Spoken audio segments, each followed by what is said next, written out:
through the Academy of Peer Services. So welcome to the session. My name is Amy Spagnolo, and I am the director of the Academy of Peer Services. We are so thankful and excited to have our presenters here with us today. I wanted to give a special thank you to Peggy Swarbrick and Clinton Green for presenting on this really important topic, and also thank Barbara and John for the planning and contributions to today's content.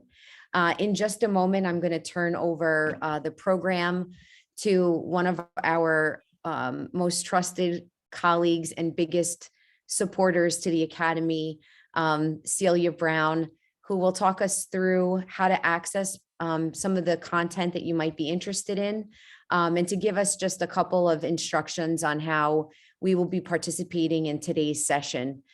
So with that said, Peggy, if you wouldn't mind sharing your screen and pulling up our presentation materials for today, Celia will get us started in just a moment. So Celia, the floor is yours. Thank you so much, Amy, and thanks to everyone and the presenters. So welcome to session 6 of the APS Telehealth Peer Support Training Series. This session focuses on wellness, promotion, and health literacy. My name is Celia Brown. I am a regional advocacy specialist in the New York City region for the Office of Mental Health and spokesperson for this series. This session is being recorded. Please stay on mute with your camera turned off during the presentation. Use the chat box to ask questions. If you don't see the chat icon, it may be hidden. You might need to click more with the 3 dots to access the chat and other hidden features. Before we get started, please type your name, your role, what you do, your organization, and what you hope to learn in the session in the chat box. The title of our previous session was Documentation and Technology. The session focused on identifying strategies for completing online documentation and assessing electronic health records. Engaging participants in one-to-one discussions around documentation, explaining strategies to provide supports and goal advancement during the documentation of the telehealth peer support. The recording from that session is now available on the APS website. Continuing education credits will be available by taking the quiz and completing the course evaluation for this and all of the sessions in the series as soon as they become available on the APS website. So thank you for attending today's session. And with that, I'll turn it over to Peggy Swarbrick and Clinton Green, who will be our trainers for today's session. Great. Thank you very much, Celia, and thank you everyone for joining us today. We're really excited to be here today to kind of really highlight this important topic, and I want to welcome you. I'm going to have Clinton say hello too, and we'll get started. Sure. My name is Clinton Green. I am a training specialist for the Coalition for Behavioral Health. Been around for a while. I'm not going to date myself, and am honored to be here and co-present with Peggy. Thank you everybody for coming. And today what we're really excited, again, we're really looking to kind of see about some of the objectives we're going to participate in. This is very interactive. We're going to have a lot of, in the chat dialogue. We're going to have some breakouts. So we really want to hear from you. We're going to present information. And this is the, by the end, it's really thinking about how to provide health information to people, identify methods, kind of think about what you're doing already and some other strategies that we're going to introduce, things you may already be doing or new things. And particularly important in these days around health and wellness, which we'll highlight, is how to teach others in your telehealth peer support work that you're doing, how to access information, reliable information, access information that's useful and usable.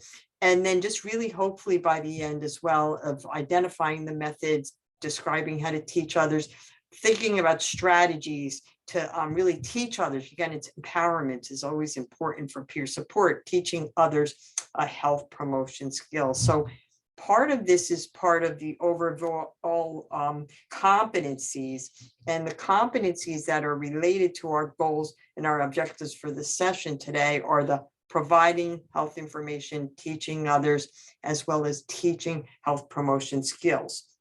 So we want to see if anybody wants to post in the chat before we get really started and we move into this new competency today, is have a question for you about what is your experience with telehealth peer support. Just want to thank you, everyone who's been putting in your where you're from, what your experiences are. We have a Geraldine. We have let's see, we have we've had Becky, and we've had Flora. We've had Stacy, Teresa, Varsha's here. All of you are here. Tell us a little bit about your experience with telehealth peer support. If you want to put in the chat, we'd love to hear what's your experience offering telehealth peer support.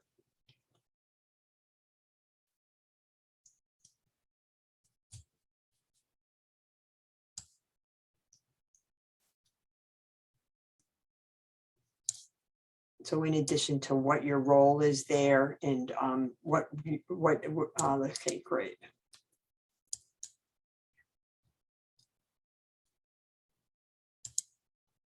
So we hear that it's people in rural areas, it's been better to, sounds like Rita's saying, to have better than having to, getting people easily or accessing people, I guess, in rural areas, it sounds like from what Rita's saying here. Okay, others.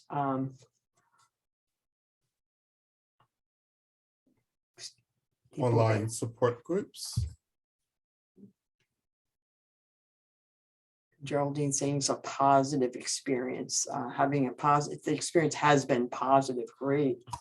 Excellent. We have Teresa, an adjustment. There's both the advantages and disadvantages that people talk about. I think, yeah, that's really big thing.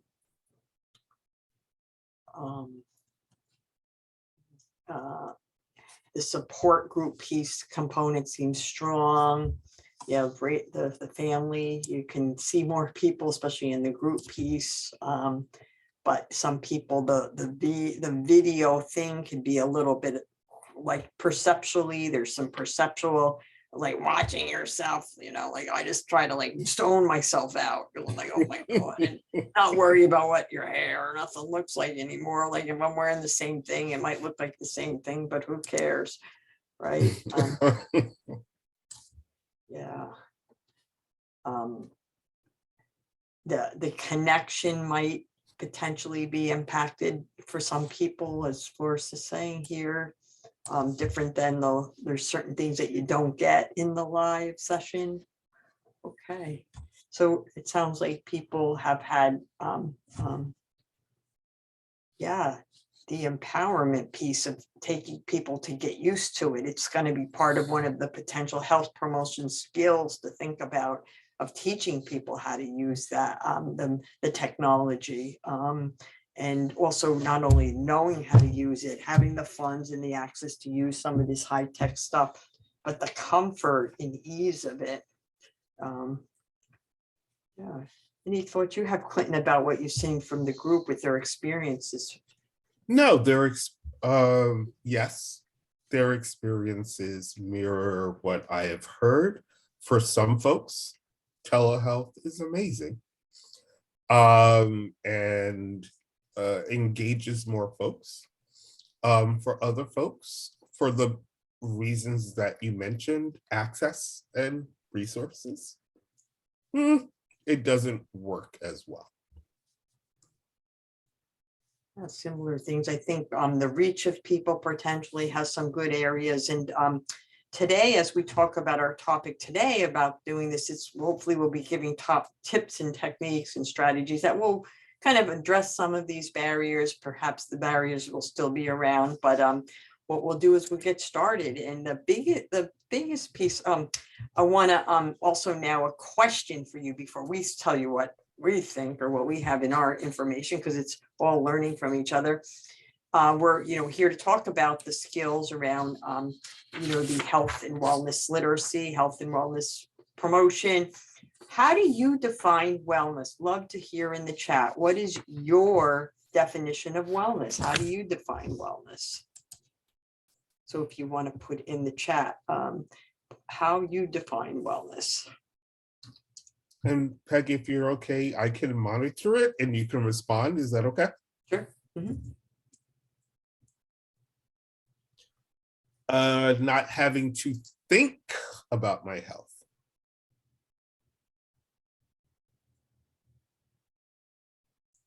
Is one response we've gotten.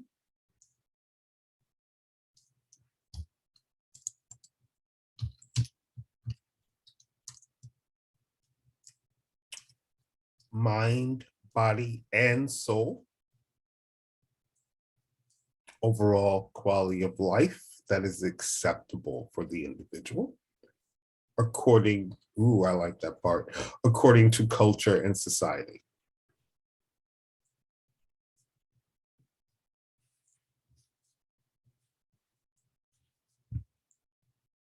Anyone else?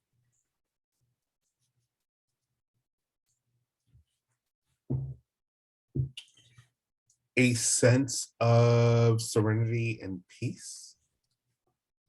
Able to feel good, able to take feeling good for granted, regardless of health status, being all that I can be. Feeling calm, making my bed or not, and not panicking if I don't.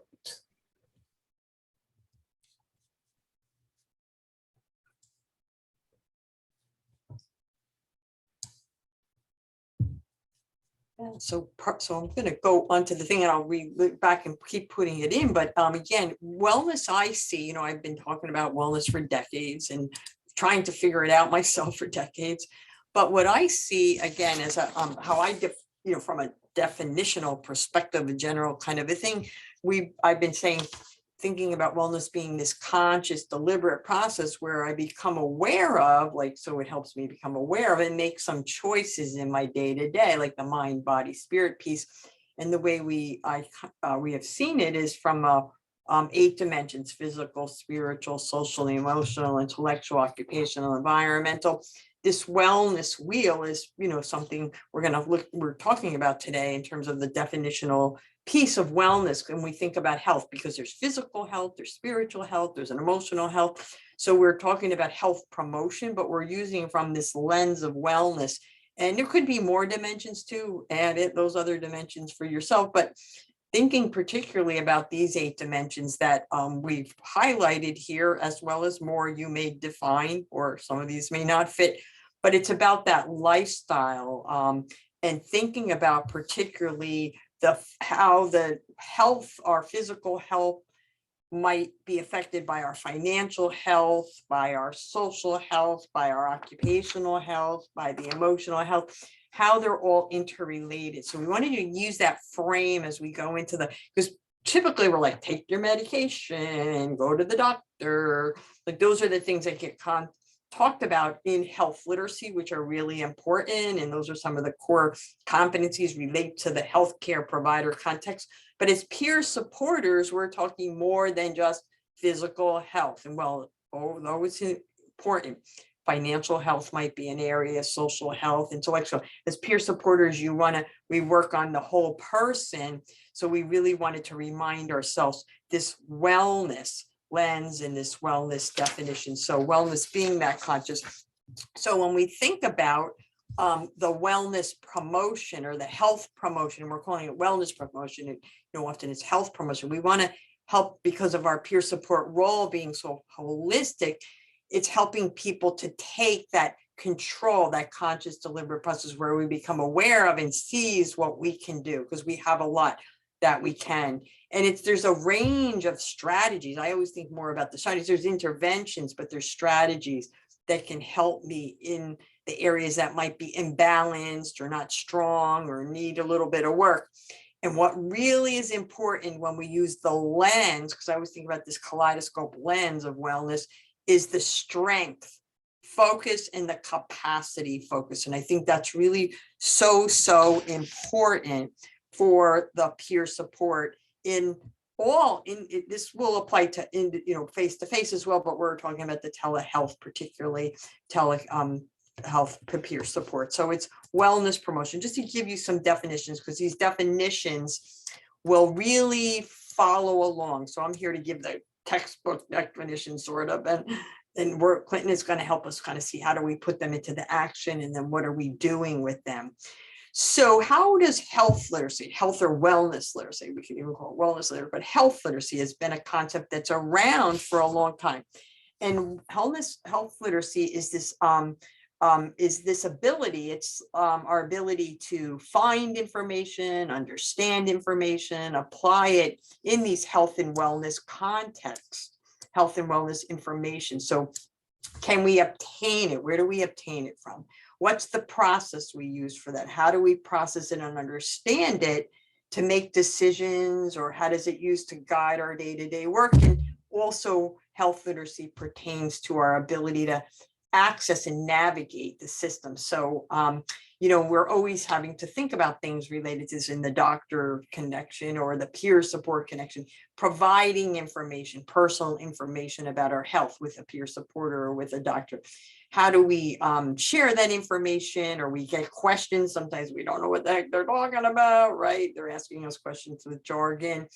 This is an idea about health literacy. Some people have higher or lower health literacy, not a function of like I have an 8th grade degree versus a PhD, because I have a PhD and my health literacy in terms of insurance around healthcare and many decisions around healthcare is kind of here, because especially when there's emotional things that get in the way, or my math abilities start to affect even though I have a PhD, I could be rated as a lower health literacy, and that's okay. I mean, because I don't maybe have that skill, or an emotional barrier shut something down in my brain. And Peggy just goes, oh my God, who am I going to ask to help me make this decision about, do I get this dental insurance and if it's a ripoff or not? So these are the kind of things when we think about health literacy, decisions about insurance, decisions about, should I take this medications, decisions, should I start this health routine?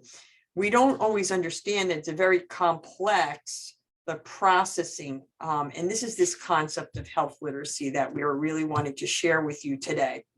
So it's very, very important for us to understand about this, because when we have lower health literacy around people that and again, myself, I'm in a category on certain aspects of health literacy, you're at greater risk for different kinds of conditions. There's often been a lot of research that's shown that the health outcomes are poorer when health literacy is impacted lower, and it really helps people. It impacts people's ability to have their wellness, to self-manage, to self-direct. I see wellness as that process of making the choices to self-direct and manage our life.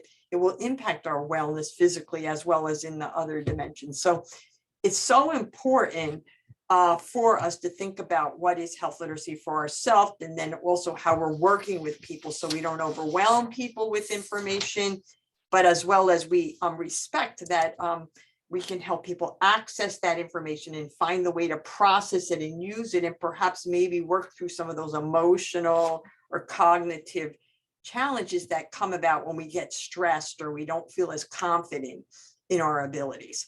So the challenges that we have for us, maybe for ourselves or people we support is there's just complexity. And I think COVID has just shown us the complexities of all kinds of health challenges that people have with misinformation, the flooding of it. And that's where we're going to get into some skills around finding reliable information, that embarrassment or that emotional. And then also, again, many people that might work with thinking about limited English literacy, which we all have a big problem, I think, in this country, where hopefully think we have more access to things in different languages. And also the other big thing you'll notice a lot more is people using visuals to depict things, and visuals that don't show people that are in a certain category, that visuals that are very more aligned with people, that can connect with people, so people can know, oh, I'm viewing this information, but it tells me what I can do, and I can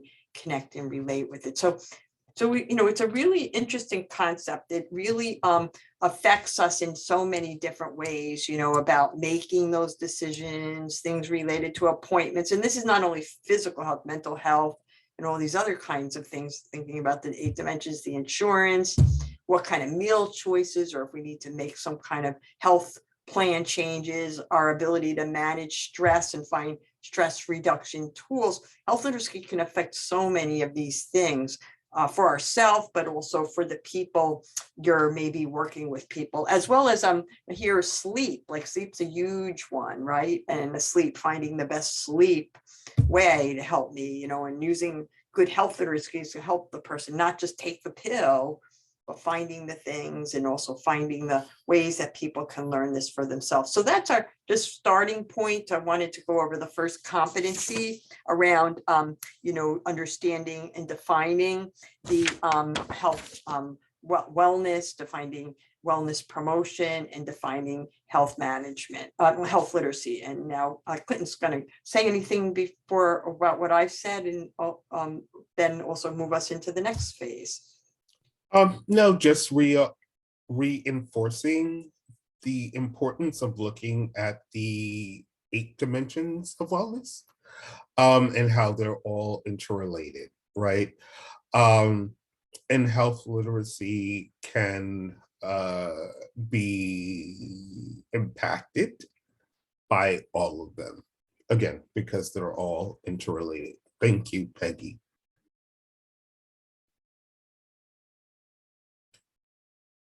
So, for some of us, how do we help folks to gain health literacy? One way is providing health information. Good.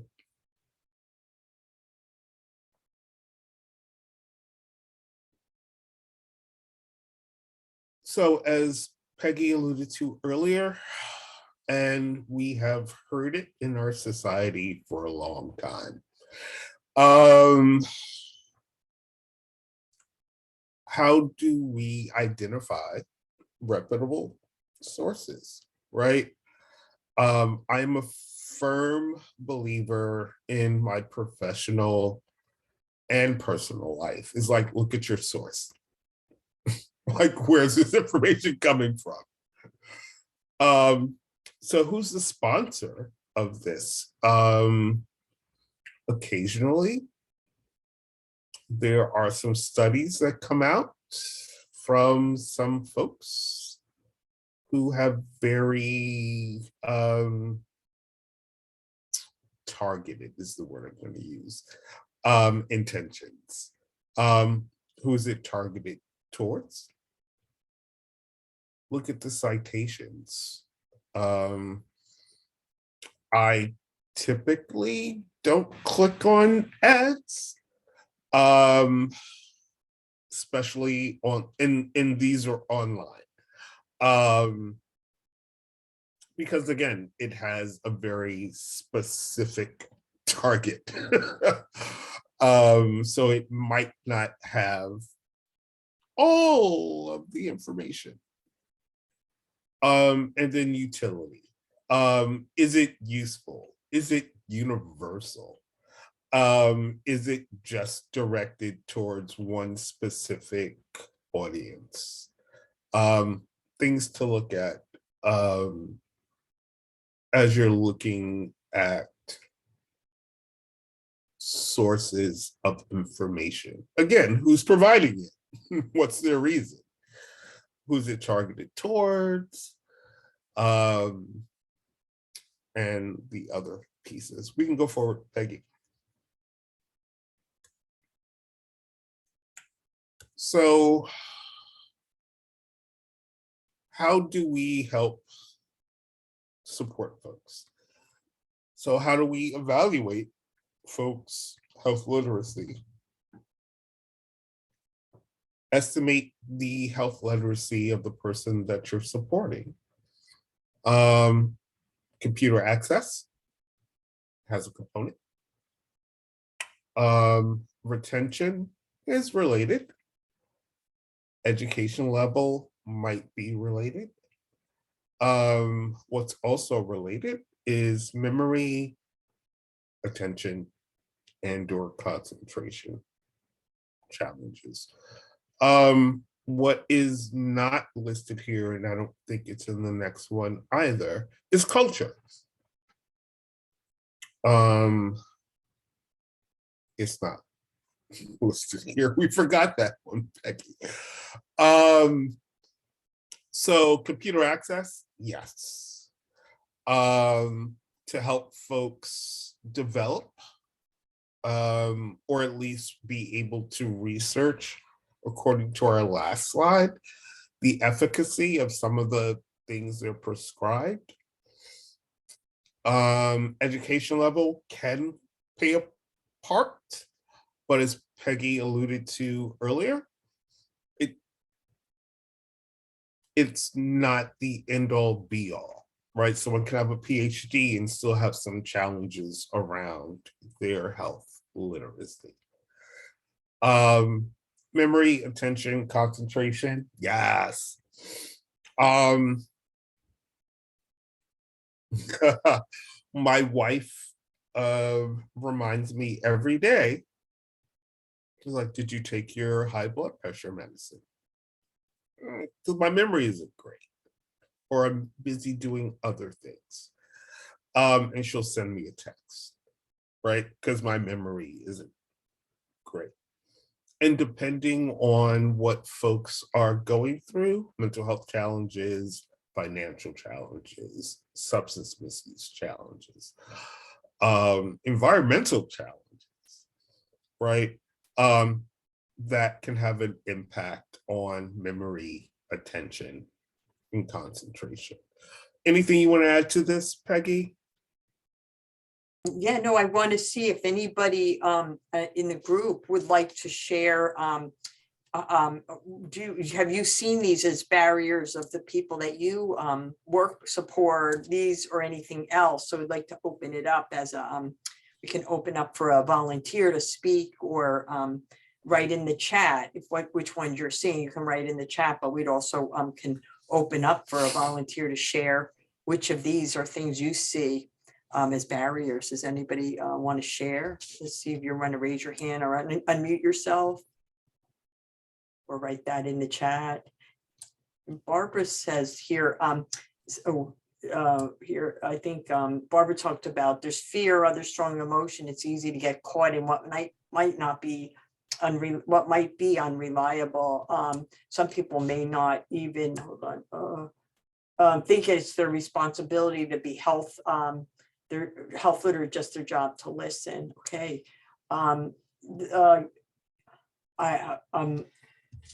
Well, some I have worked with the commuter access, they are good at navigating. So people are, Rita's saying, check the ads rather than for products, clicking on ads rather than what's legitimate. Yeah, the product thing is in for, you have to be so careful with that. And with that, yeah, we'll talk a little bit more about that, but there's a lot of an art to doing that, and be very mindful of there's certain types of sites. Excellent. But Yeah. anybody want to share any like, again, how do you estimate the literacy? How do you help people with the computer? These are all, challenges. Oh, Miriam. Yeah. Hi. So, interestingly enough, I'm going to talk about this, I guess, a little later also, but I was trying to utilize an online portal for a doctor yesterday because I wanted to be assessed, myself and my daughter, but I didn't think we needed to go in. It was really problematic, a lot of snow, a lot of mess, a lot of issues. And it said to click here to, do a online conversation assessment. And I clicked everywhere until the moon and could never figure out how to get to just have this online conversation. It was horrible to access, but it says click here. So being able to navigate a system that is promoting online possibilities, but you can't figure out how to get to them is also stressful and not helpful. Institutions, yes, also play a part in lowering. Thank you for that, Miriam. On reducing folks' capacity for increasing their health literacy. We have 2 raised hands. Do folks want to put it in the chat or unmute?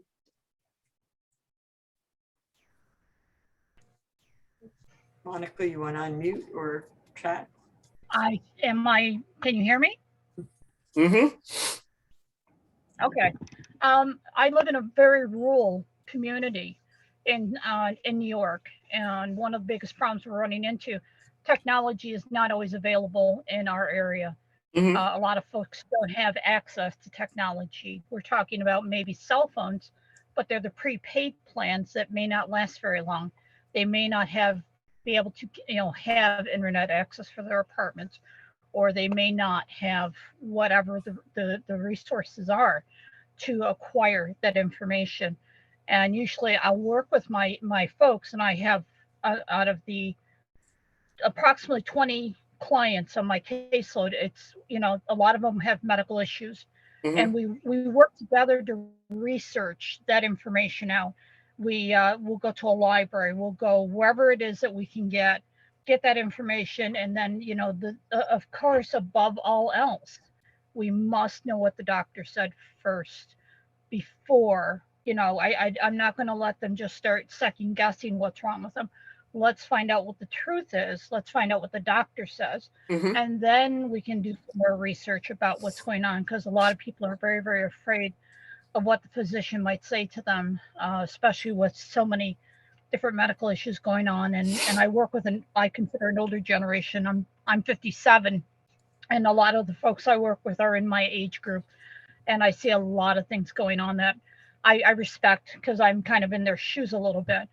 And so it kind of helps when you have somebody who's in those shoes, who can walk through that with them, knowing that, one, they're not alone, and they have that physical, mental, emotional, psychological support as they go through this process. Because honestly, a lot of them are terrified of, as we're getting older, as things are going on, it's not getting any easier. And being in such a rural community, access to proper medical care is not always easy. We have one hospital for my area.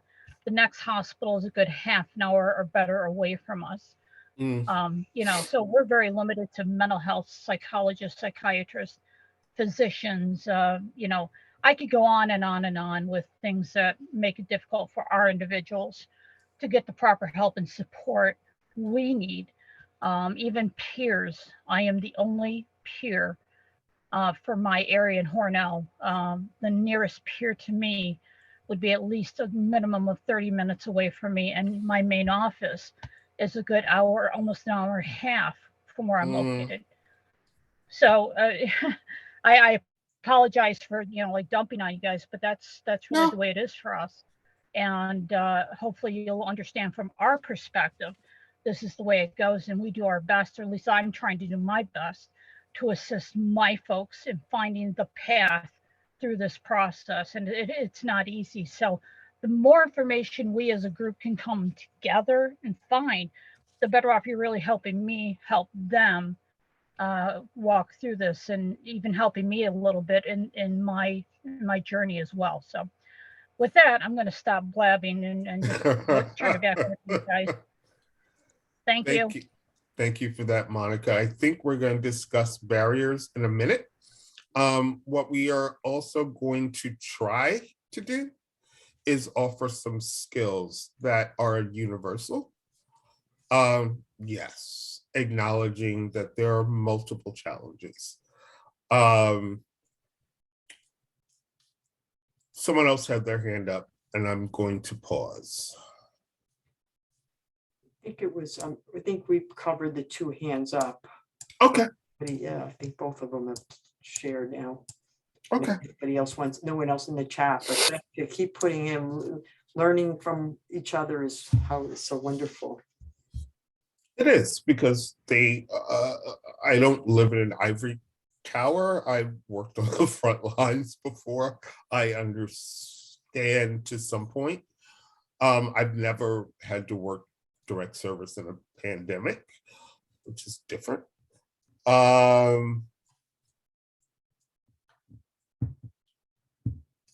Yes, thank you for that, Melvin.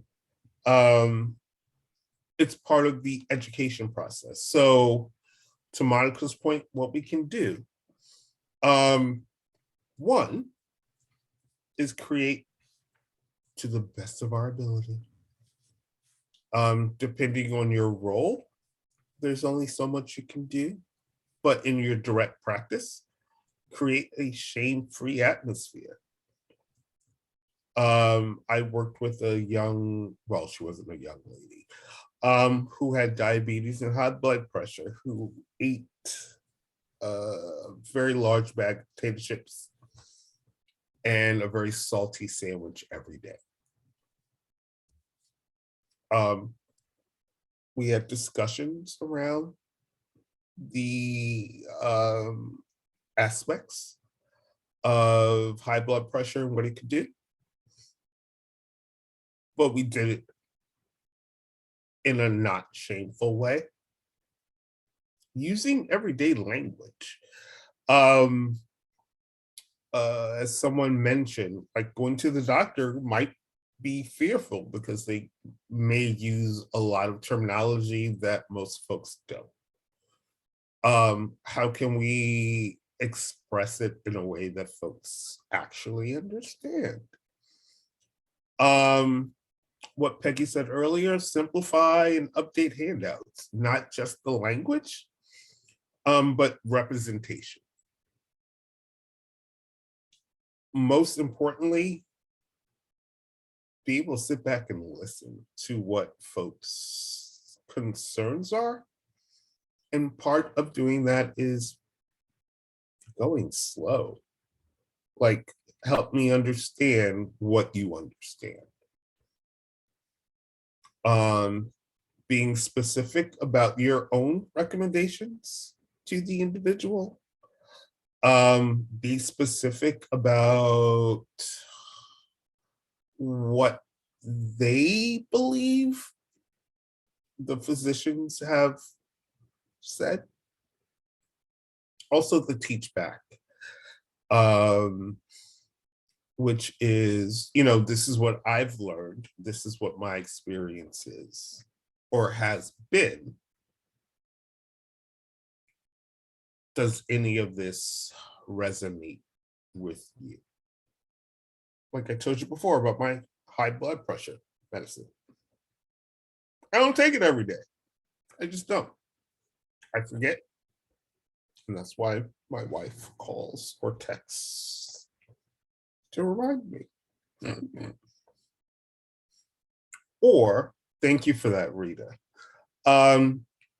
Teach what you've learned, right?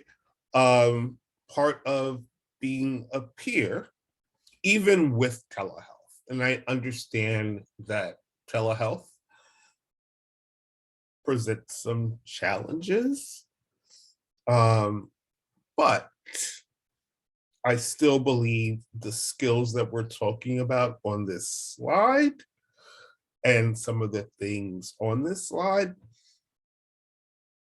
telehealth, if folks have access to it, doesn't have to be a challenge.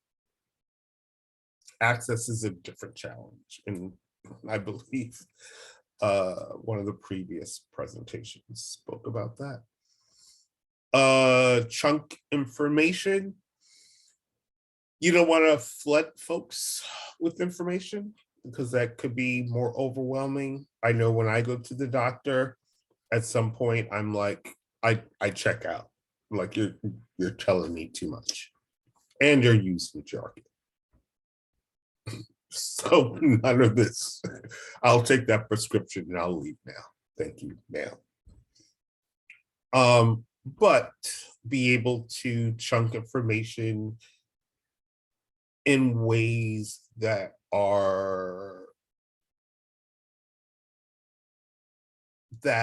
allow folks to internalize. Most importantly, at least for me, especially in peer work, maintain hope, be hopeful. Do folks always make decisions that we think are great? No, that doesn't happen.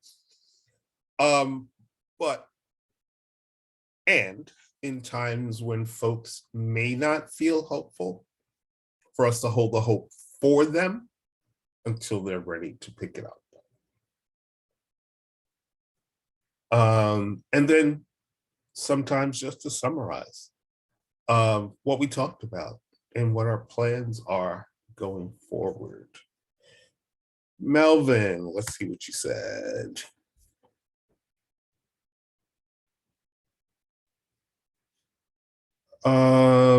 Many people are okay to talk about their medical problems, but want to nurse their mental health challenges all by themselves. They do not want to be seen as weaklings among peers or family, especially to mother-in-laws.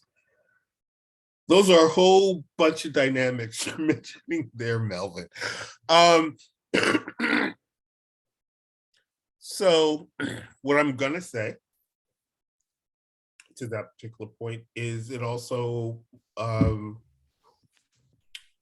Melvin, did you unmute? Did you want to add? Nope. It depends on relationships. It depends on trust. All of it to your colleague's point earlier is around resources, and it's also around culture. All those things should be considered as we're having these conversations. And thank you, Peggy. Culture and how do we help folks have the conversation, not just around physical health, because as Peggy showed us in the beginning of this, everything's interrelated, right? I know if my physical health is off, my mood is off, which might have an impact on my financial capabilities, which might have impact on my environmental capabilities, et cetera, et cetera. Before we go forward, I'm sorry, Peggy, did you want to add anything? No, I think great dialogue around this issue of the, the fears, the chunking, all the different dynamics coming in. It's amazing. And then, I think it's just, again, as peer supporters doing this work, it's being aware of our own piece with it. And then how do we, thinking about the people we work with, being mindful of our own strengths and challenges, and then also starting to build others, understanding that others have strengths and challenges in this area, and then just trying again use peer support to meet them where they're at. So we have some really good, again, and then it's a it's a we thing, right? It's a we, right? The power dynamic. So we're going to learn together, we're going to do this together, we're going to really come together on this. So yeah, no, it's great. And we'll go and talk a little bit about some of the teaching pieces. But no, fantastic dialogue. So please keep asking, in the chat and respond, the dialogue is really good. I agree. Power dynamics, That's a big factor. And again, one of the foundations is mutuality in peer support. So I might not experience everything that you experience, but I might have some concerns that you might have as well.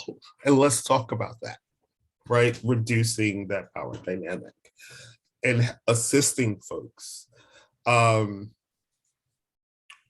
Because there are some institutions where the power dynamic is real, and assisting folks in how to have that conversation to increase their health literacy. You can go to the next one, Peggy, please. Where to find information. And we spoke about this a little bit earlier. And one of your colleagues, I think Monica, if I'm wrong, please correct me. Reliable health information can be found in lots of places. One is providers. However, as one of your colleagues, Rita said, the power dynamic might make that harder. I know when I go to the doctor, I don't ask them a lot of questions. The last time I was at the doctor's, they prescribed me something, and I was like, I'm not going to take it, but I'll take your prescription. But I'm not going to take this medication. Because I didn't feel that there was a space to have that conversation. Other places to look. Books, magazines, and pamphlets. I do sometimes take pamphlets out of the doctor's office. Around whatever my challenges are. And then online, and that should be a question mark. Again, looking for reputable sources. Because there's lots of information out there online and maybe not vetted. Anything to add, Peggy? No, and yeah, no, I think those areas, there's probably many others. Those are just like the three primary that we see people do, but you know, we become, these are just the three primary places, and having a variety is important. So one of you, can you go back one? Where to access this? Nope. There we go. I live in New York City, and although there is lots of access to lots of things, not everyone has access to them. So if you're in a rural community or a suburban community, it might be harder to access some things. So we wanted to offer some places where folks, if they can get to them, can use to increase their health literacy. Libraries, public libraries is one. College libraries is another. Continuing education centers and senior centers is some places where folks can have access to things they may not have in their home.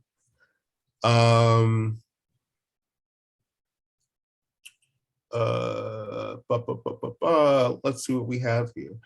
I've tried to make it clear to the peer that is not a favor for any medical provider is giving them. Their right is to take care, and it's okay to ask. I agree with you, Miriam.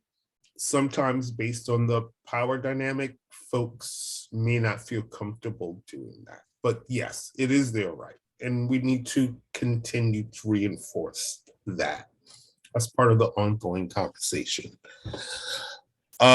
Equal and mutual nature of peer support makes people feel more open to exploring what they can do. And that kind of reinforces what Miriam says. We continue to have that conversation. Yes, thank you. What else we have? Doctors talk down to me and don't usually last in my treatment team. Unfortunately, Floor, I wish that was a rare occurrence, but it's not. Peers often have more time to help people explore and have conversations. Hospital libraries are sometimes often open to the public as well. There's always a time element with providers, and it's helpful to know that. I am well aware of that. All this info can enhance what we do get from providers. Yes. But it takes some work up front. And again, we were speaking about access as well as what folks are able to internalize, right? Do I know what my high blood pressure pill does? Yeah, kinda. When they talk about other things, no, because it's doctor talk. And then I have to go back and do my own research and yada, yada, yada, yada. Thanks, Peggy. Nope, we're good. Wait a minute.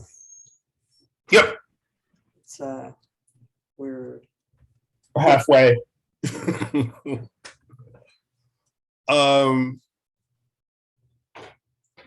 So what we're gonna, hopefully, one of the things you folks will walk away with today is look at trusted websites, right? Again, I can look on the internet all day, every day, and get many contradicting messages.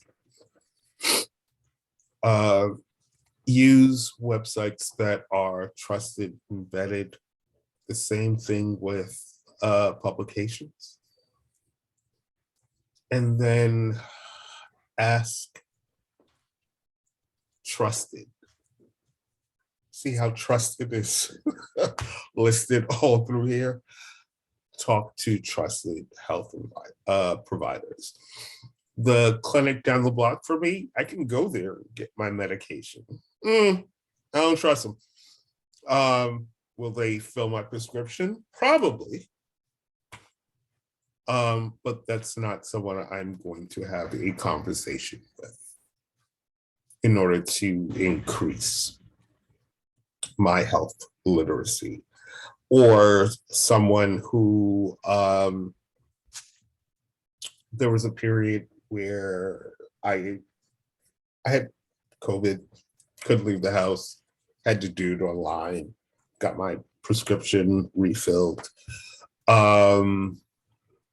And I wasn't having a conversation with the doctor who wrote the prescription. I didn't know. Wasn't a trusted health provider. Whether that's a therapist, whether that's your primary care, whether that's your occupational therapist, but someone you trust in order to have these conversations, even considering the time constraints. Anything you wanted to add, Peggy? Oh, folks are coming in with recommendations. We have lots of AMA websites, the the APA, the Mayo, some really good resources here that we definitely want to check their source out, the reliable, and I think also NIH, NH.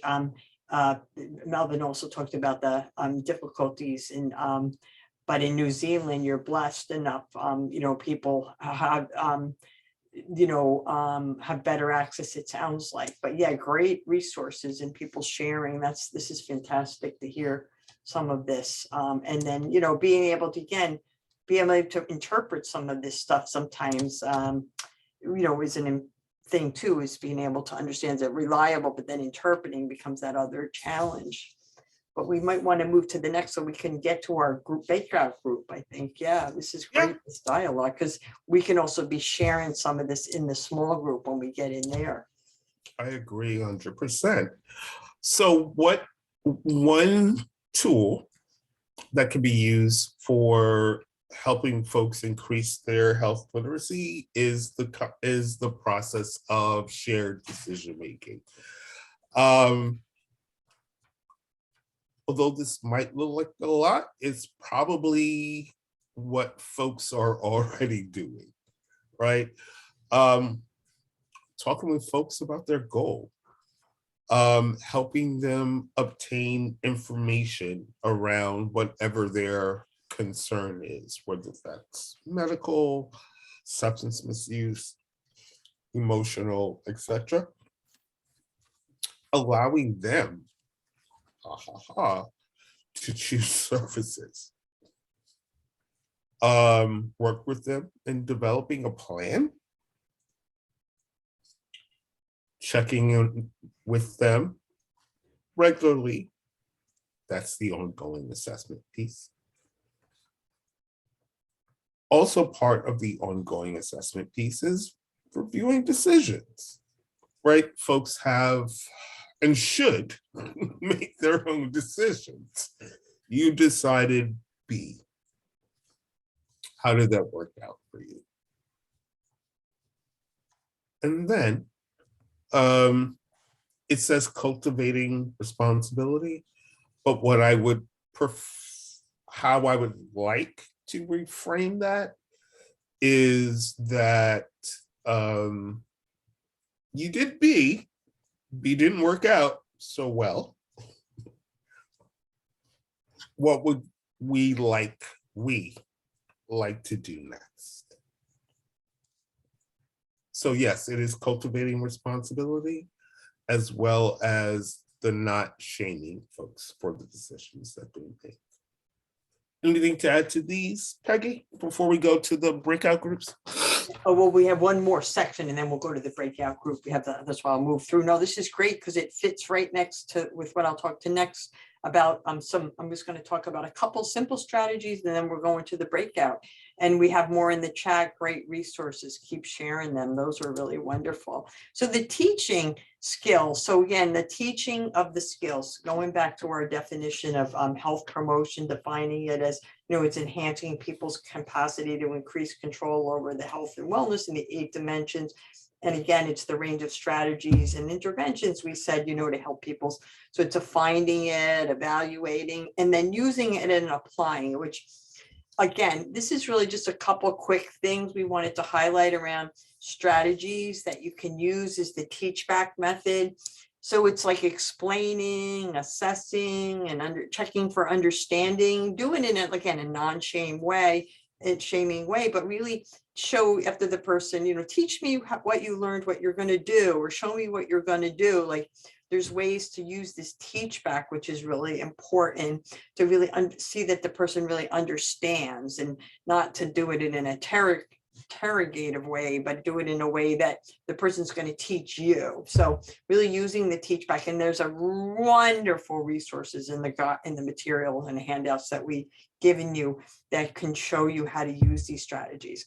The decision age, again, going back to the shared decision, there's a lot of decision aids like decisional balance worksheets, helping people look at the pros and cons of things and helping people to make the decisions so people can really make an informed decision that's their decision. So we encourage you to look at some of the decision aid resources that we've provided. And then there's decision aid interventions, about helping people to do that navigation, the walking through,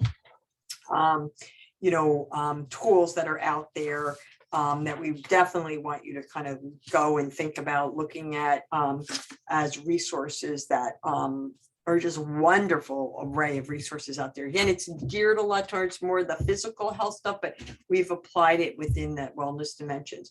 Before we move into the exercise, one thing just I wanted to share, I've been wanting to share, we created some curriculum, and Rita and you know, the team, one thing I forgot to mention, we developed this immune health curriculum you know, a couple of months ago, and we just rolled it out here in New Jersey, in collaborative support programs in New Jersey, and it's 5 modules around what your immune system and really what you can do, things, real basic information, but like we still needed, I have my colleague George who was constantly like, it needs to be simpler, it needs to be simpler.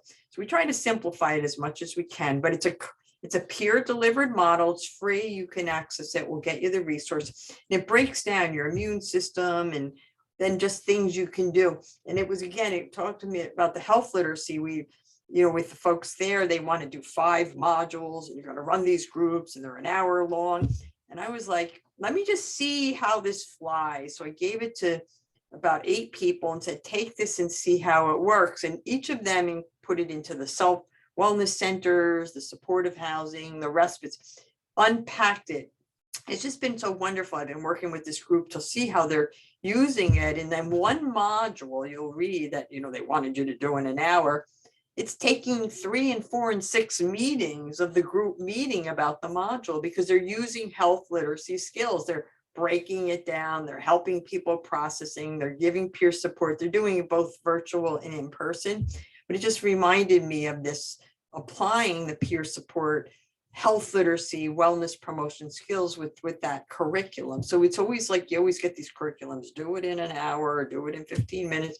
But using peer support and health literacy skills, as especially as nicely Clinton outlined how to break that down, create the shame-free. That's really what we encourage you to think about, what you're doing to bring it alive. So that's my example of, we're going to go into the breakouts, and we are going to have you meet for about, it's the immune health. I'll send a resource for you guys. For 20 minutes, you're going to be discussing the competencies that we covered previous. And what you're going to share with one another is what you can, and we ask somebody to maybe be taking notes or listening to one another, because we'd like to hear in the larger group, you know, give us what your experiences are with these competencies of providing health information, teaching others, and teaching the health promotion skills. So you're going to share in your group what you are doing, what with those skills, and what else you might need more help with to develop competencies or in there. So that's where we're going to move now, right? Yeah, I have the room set up, Peggy. I'm just going to ask that Peggy and Clinton, when you receive the information to join the groups, you can just ignore it, but everyone else should accept their invitation to join a room. And once you're in there, you'll notice that I'll send out the description of what you all can be discussing as a message broadcasted to each room. And then I will bring us all back in about 15 minutes, and then we'll process as a large group. Does that sound right, Peggy? All right, so I'm going to open the rooms, and you should see your invitation.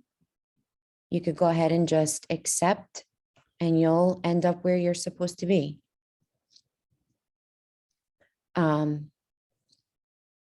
Great.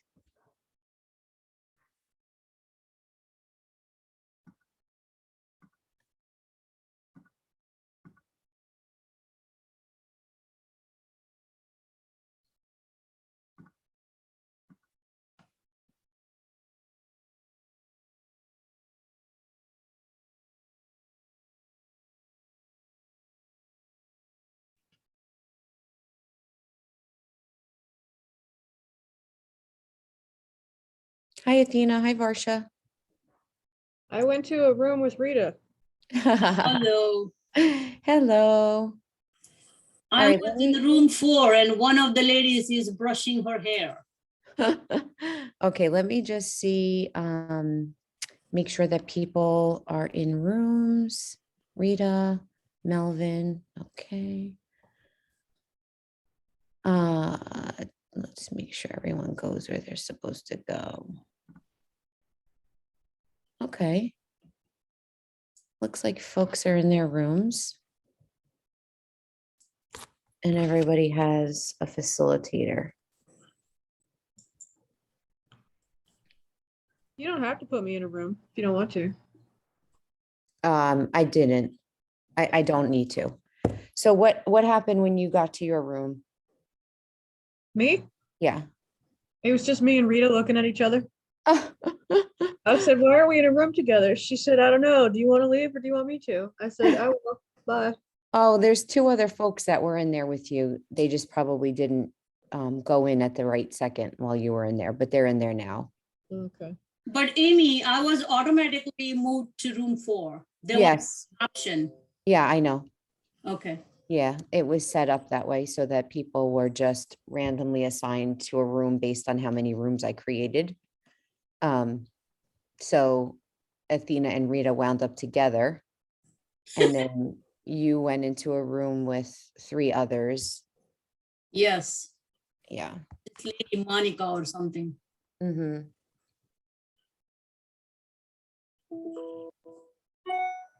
So Athena, I joined Tom's meeting. Okay. And they said they don't need us today. They're doing something in the Rise. I told them last week I wasn't going to be there today. No, I don't think they were expecting us. Okay. But they said, no, when I joined, he said, oh, I don't need you today. I'm like, what are you working on? They said, we are working on Rise. I'm like, okay, in that case, I'm out.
Hey, everybody, welcome back.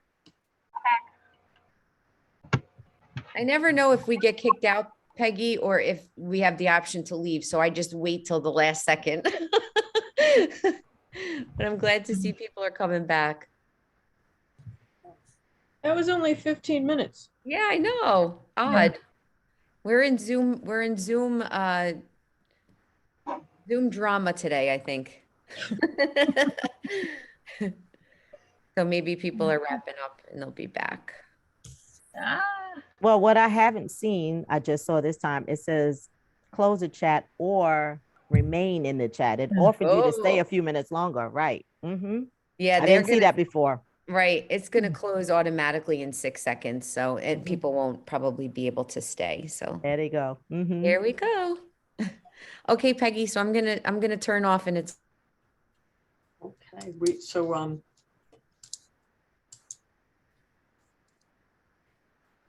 we want to hear in your large group the different group. So maybe I don't know, maybe I'll try to keep it open here in Clinton. Is we can kind of go back and forth the groups, like, so how about we go to, I don't know how we had one group, so let's see the group. Clinton, you were in a group, right? So maybe your group wants to share, post that, share what you discussed in your group. I unfortunately was not in a group. Oh, okay. Well, I was kind of in a group. There were a few folks that were unable, for various reasons, to join some of the smaller groups, but we did have a conversation around health literacy and self-efficacy, and how sometimes providers themselves are uncomfortable in having the discussion around the combination of physical health and mental health. Okay. How about the group with, let's see, would it be Rita, were you in a group? Yes, I was. I was with Anthony and I was with Melvin. Melvin is joining us from sunny New Zealand where it's warm because it's summertime there, and I'm incredibly jealous. And Anthony was giving us some really good feedback as well. I'll just sort of hit on some high points. Melvin was talking about over in New Zealand. He doesn't know if this is true elsewhere, but people just don't want to know about health literacy. They want to know about Bitcoin. They want to know about Elon Musk. They want to know about all of the technology things that are happening, but they really don't care about health literacy. And so it's really like pulling teeth to get people to pay attention to health issues. And he mentioned that he has resorted to having family meetings where he brings his family together on Zoom or on remote online and talks about these health issues with his family members to make sure that they understand, the importance of it. And he even mentioned, I thought this was brilliant, that when women start talking about women's issues, he just sort of steps aside and lets the women talk to each other, which I think is really brilliant because it's about talking to each other, in affinity groups that really have the commonality of issues.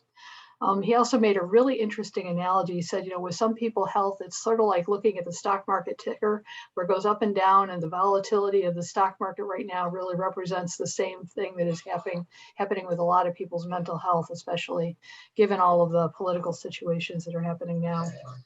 And what Anthony kicked in was that people are really afraid to hear the truth. So they'd rather focus on somebody else than on themselves.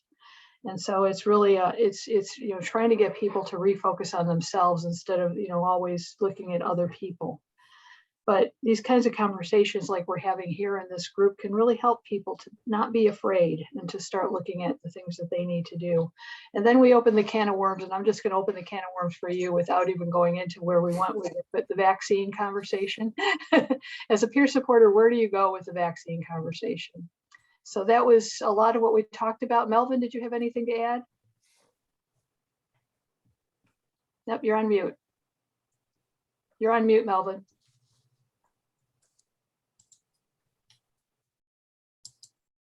here in New Zealand, we have 93% people double vaccinated, and we are now starting to vaccine, I think under 8 and above, 8 and above as well. Thank you. So, Anthony, did you have anything else to add? Just people just to be respectful and considerate, whether you want to be vaccinated or not. Be respectful for the individual's decision and just be considerate to your fellow person and not put anyone in jeopardy with whatever you do believe. Thank you. So that's our group. Thank you. Oh, thank you. So that was it. Yeah, in that curriculum that I mentioned, we put in the thing where you want to have a dialogue around this and respect people's opinions on, have open dialogue on it. And yeah, it's a personal decision. And okay, group number one, with that, Barbara, were you your group, or would you want to share what you've talked about in your group, and give us a little snapshot into what happened in group number one? I was actually actually group two. Clinton was. Oh, okay. Okay, sorry.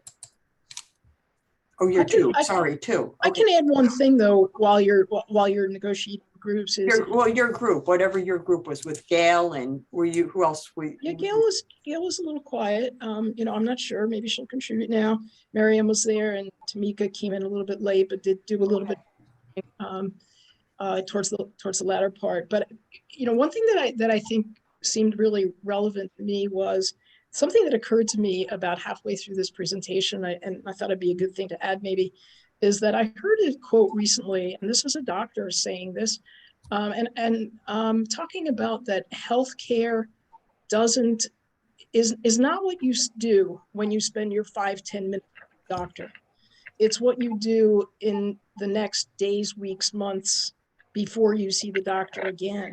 And that just shows, the strength of peer support, of health literacy, of all these things that you all have been talking about, of we can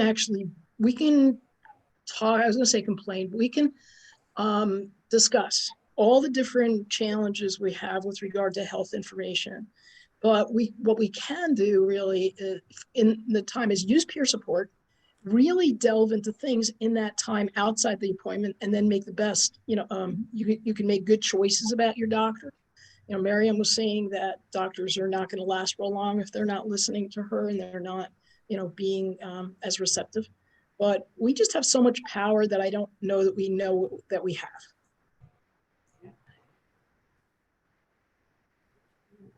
Yeah, wellness being that conscious, deliberate process where you become aware of and making the choices that you can make in your life, physically, spiritually, emotionally, intellectually, for all of the different areas. Yeah, great. Okay, how about we will hear from the group with, let's see, we heard, so Stacy or Teresa, do you want to give a little snippet of the group you were in? You want to share what happened in your group? Yeah, sure. Just a second. Oh, great. All my notes disappeared.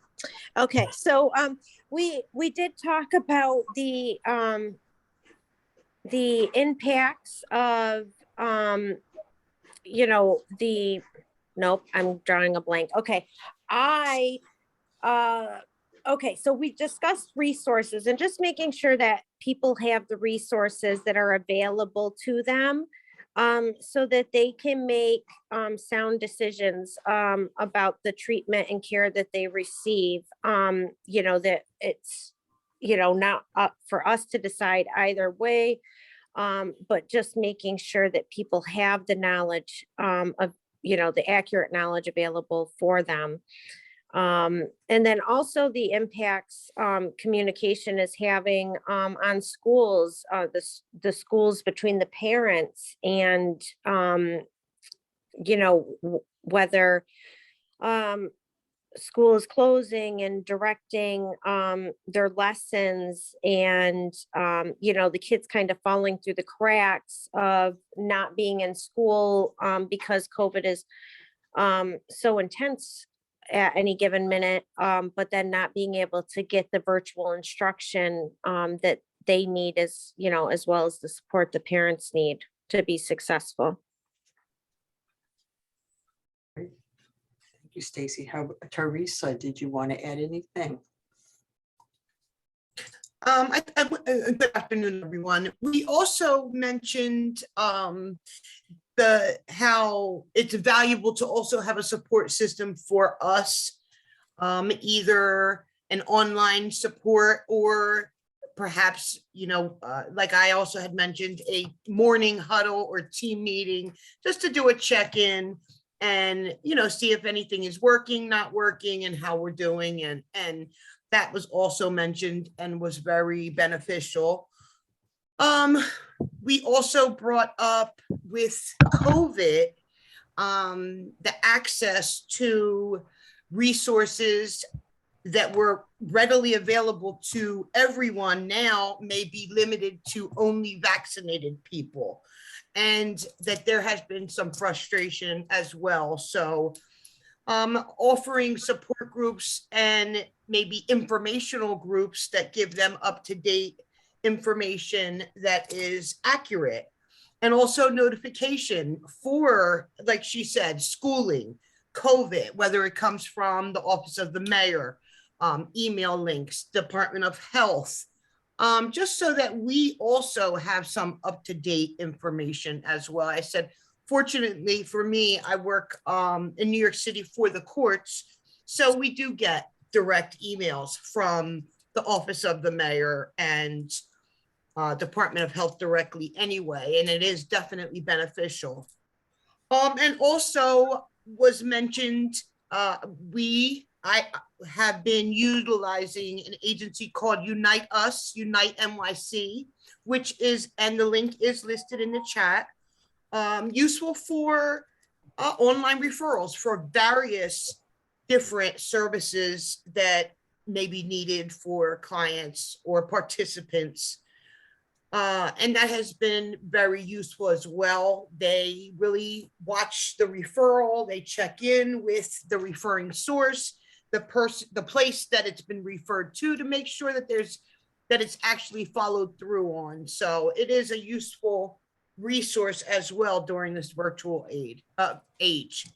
And pretty much I think that kind of covers most of what we talked about in our group. Teresa, if you're comfortable, could you just put that website or link in the chat? I believe that Amy did post that, the uniteus.com. Okay, perfect. Thank you. How about Flora or Monica or Tishna? We the group there, your group. We'd love to hear how your dialogue.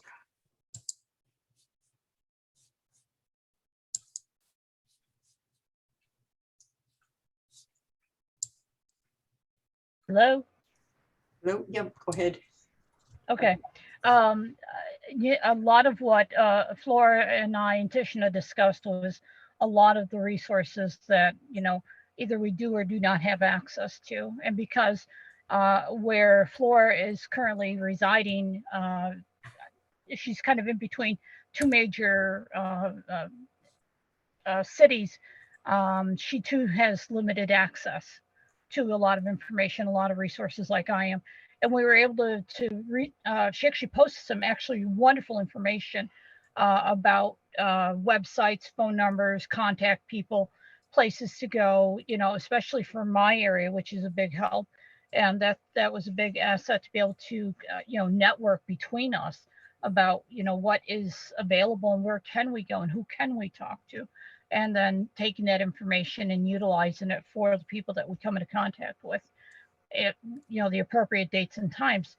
The only thing that I did not get a chance to ask, and I feel like I'm uncomfortable asking a question, but I will ask it anyway. We've been talking about health and wellness, but and I saw Rita posted about burning out. I've got one staff member who just burnt out, and she's on a couple of months of leave right now. She had, more than her fair share, but I've also gone through the process of losing clients to death, and that has never been discussed. So I guess the question is there going to be a separate course somewhere down the road that discusses death and dying? Because, you know, I'm going through that with some of my people as time goes on. Will we see that, or will this be a part of this particular, this particular class program? And if somebody could give me some information, I'd appreciate it.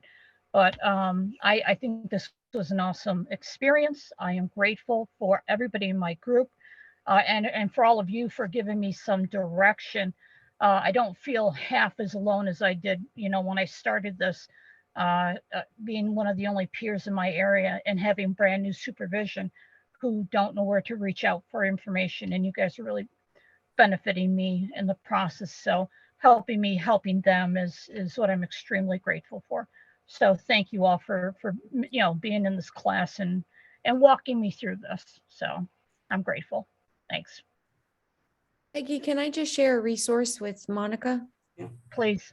So, Monica, if you're not already connected to the Academy, I'll send you some information after the session on some of the continuing education we did during the pandemic when it first occurred and then throughout, as people were experiencing various things as peer support specialists. But there's also some good stuff available through another training organization that we're connected to on complicated grief and stress and burnout among healthcare providers. And so if you're interested in any of those things too, I'll just shoot you an email after the session and you can let us know what you'd like. I'm definitely in on that. Okay.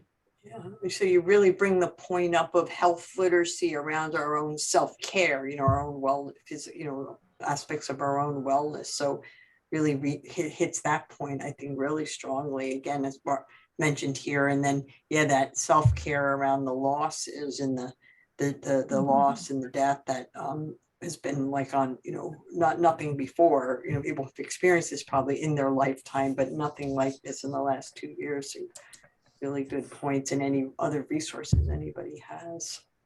One other thing that our group talked about and everything else, in particular, was I use telehealth for my therapy and for that, but I'm also training to become a licensed social worker. I'm in the process of my MSW program. And so, but I also have connections through various other organizations and stuff that I have. So if people are looking for resources, please feel free to reach out to me as well. They can get in touch with you. And I did sign up. I'm now a member of the Academy of Peer Services website and stuff. So you guys can always reach out to me, and I can see what I can find for resources in various areas. Thank you for opening yourself up for that. Thank you, Flor.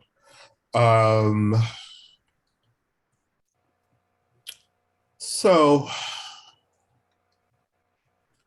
here,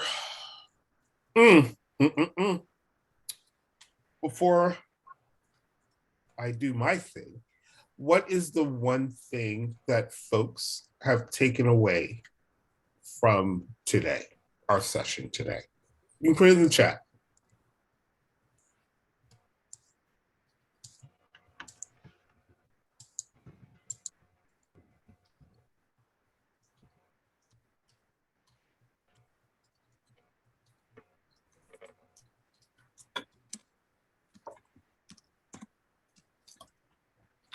Importance of connection and conversation. Yeah.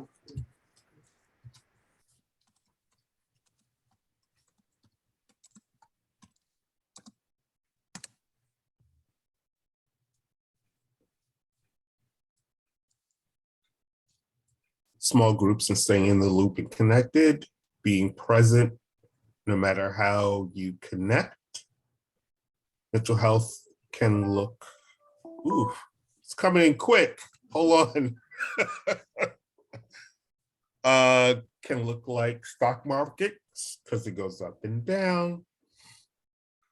Telehealth can be useful, very useful, and a valuable tool.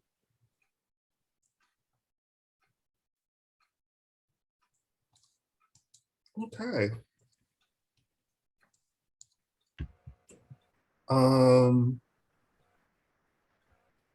Thank all of you, one, for spending time with us this afternoon, because I'm sure you had better things to, you could have had other things to do on a Thursday afternoon. So that's one. Two, around telehealth, as we talked about earlier, it is about trust, right? In the various realms, whether it's physical health, whether it's behavioral health, whether it's substance misuse. Trust is an important tool. Mental health literacy isn't. It is about language, but it's also about, and I think we said this earlier, it's about, am I communicating in a way that the person can hear, especially as a peer supporter, right? So it's not just about the pamphlet. It's really not. It's not just about, oh, I have pictures on the wall. That's amazing. No, it's not.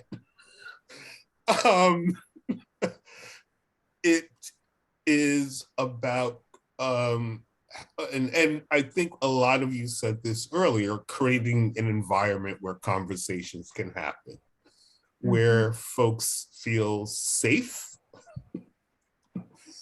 to have those conversations, right? In my group earlier, we were talking about, yes, if my doctor told me up front I only got 10 minutes, that builds trust.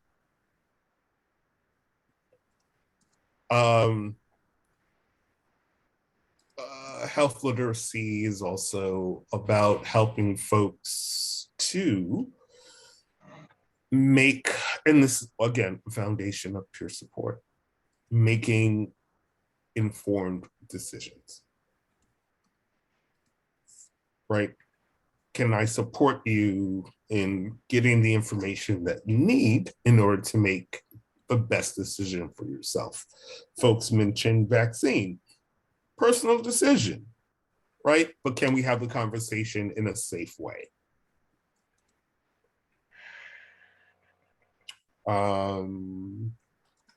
And I don't want to monopolize all of our time in the wrap up. Peggy, do you want to add? No, I think it's been a great group. Always like we share information and learn from each other as we go, kind of how to take this information and learning how it really hits the streets or how it's the airwaves out there that we're doing in here. I think this has been really great and really appreciate meeting everybody and here learning from everybody and learning with you. And yeah, so I think we have yeah, we talked about, we've highlighted, these are the areas, we've kind of covered. And, hopefully most of you are doing it already, and it's just finding ways to continue to kind of strengthen it. And basically now we have, I think, Miriam's here gonna talk to us. Yeah. For time, we're keeping everybody's time here. Hi, thank you. So, throughout these webinars, I tend to have my minute to give feedback on what I experience on a daily basis with the learners that I respond to via email and or phone calls. I want to twist this just a little and add to it because of the topic we're on. I've experienced some trauma this week. I had a car accident on Tuesday. Everybody's fine. But the point was, I noticed in the medical system that I'm in, I tried to access an online assessment, but I couldn't figure out how to access it on the website. It says click here, and I was all over the world. So I had no idea how to make it work for me. So yesterday I saw a few doctors, myself, and I was able to see and feel what I do differently from what the person that was servicing me did, as well as the one who saw my daughter. I was aware that I was being smiled at, but not really felt seen. I talked about my experience and what medication I wanted to try and didn't want again. Well, I ended up getting the same medication I told them I didn't want to have, sadly. They just really didn't pay attention to me. It didn't work. So I didn't feel heard or seen. It led me to be more aware that me being present really matters when I'm talking to another peer. We can't just act concerned. We must really pay attention to give true assistance. It mattered to me that she paid attention as my PCP. So it matters to me that I'm very attentive when I'm talking to other people or trying to help them. I make every effort to help the person feel heard in my interactions. I hope that makes me successful, but I don't move until I know that we're both on the same page. They're comfortable to say whatever they want to say to me, and we get the work done. So that's my minute. Make it your business to be present. Be conscious of your presence, because the person you are servicing definitely sees and feels right past the smile that you put on your face and the "you don't smoke, do you" kind of questions. They see past that and know that you're not really paying attention and you're just doing a moment of activity. They won't come back. They won't get their needs met. They won't get help. It's not helpful. It's not assistance. So if you want to be of assistance, just remind yourself to be present, consciously present, and give your service to the person that comes to you for assistance. Thank you.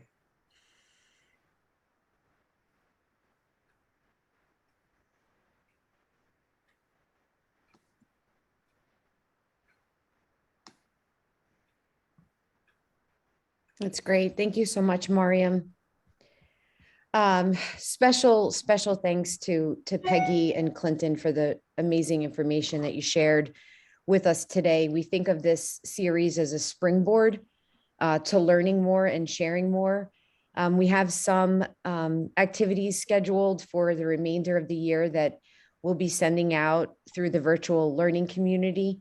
Rita, if you wouldn't mind, as we wrap up, could you pop the URL, the web address for the virtual learning community into the chat so people know where to find us and to learn more about our offerings. We have found that the telehealth peer support training series has been among the most popular that we've delivered. And I think it's because so many people are in the same boat, having to connect virtually and technically and telephonically in the midst of a pandemic is new to everyone. And so we're all getting better and learning more through the support of people like Peggy and Clinton, who really have a lot to share, especially around today's topic, which was wellness promotion and health literacy. I know I'm certainly walking away with a lot to think about, and the passion has been kind of reignited for me to learn more about how we can do this well. So I wanted to give the final comment to Peggy and Clinton, and then we'll be signing off. So Peggy, any last comments?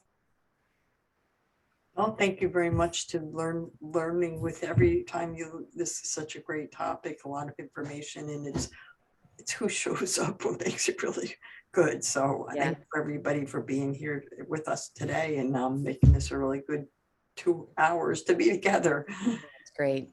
Thanks. Clinton, anything you'd like to share? Sure. I appreciate that folks were open and interactive today.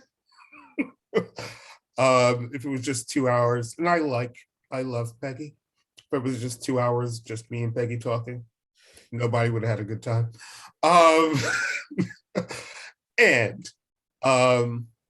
learning from you folks as well as watching you develop your own connections. I think that's what this is. Thank you, Clinton. The last word of the day, I think, may be Barbara. Barbara, I know you've been so supportive in facilitating the planning of this session. I wondered if you had any final comments. Oh, not too much. I just really appreciation, I think. You know, you walk into things and you have certain expectations, whether it be walking in, spending some time with Peggy and Clinton and John and you and earlier on all the other planning. And today, it's like learning is my life. And I just thank you all for giving me that opportunity to learn a little bit more throughout that process. And I always hope to give a little bit back, but thank you for everything you've given. All right. Well, this has been a great time together. Please look at the Academy website and you can be able to find this recording and earn continuing education credit for it by registering for the continuing education course on wellness promotion and health literacy. You will earn 2 hours of continuing education credit towards your certified peer specialist credential. You just have to complete the very short post test and the evaluation of today's session, and then you'll get it immediately after in your dashboard, but give it about an hour to show up. So Mariam's not fielding a lot of calls about where's the certificate. It shows up. If you have any questions about the Academy, today's session, Peggy or Clinton's work, please reach out to us. I am going to put my email address in the chat. I'd ask that Rita, if you wouldn't mind putting in the virtual community one. This way people know how to get us. And you can always check out our website. Okay, thanks so much, everyone. Have a great afternoon. Take care. Good.